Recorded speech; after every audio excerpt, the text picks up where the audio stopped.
This is the Pioneer CD player, which came out a few years ago, the PD10 Super Audio CD player with known fuse issues, which tend to blow after a while.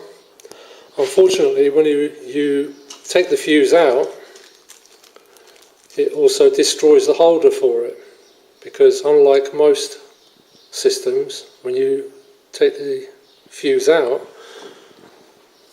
it breaks either side of the fuse holder just to remove it. So what I've done here is I've improvised with a car fuse inline holder. I've used a 1/2 amp fuse. These normally come with projectors. You might have a few spare ones yourself.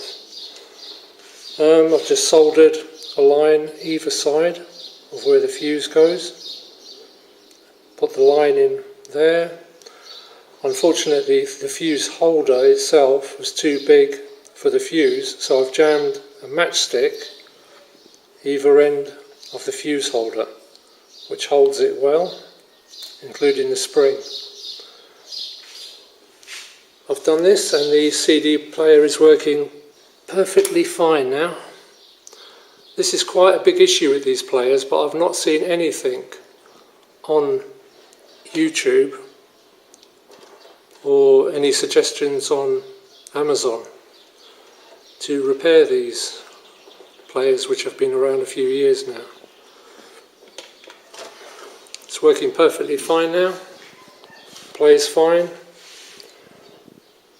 So as long as you can do that, use that system there. These lines normally come with cars, they're for radio cassettes or CD players now. Good luck. It took me about 10 minutes with the solder iron, but it works perfectly fine now. Okie dokie.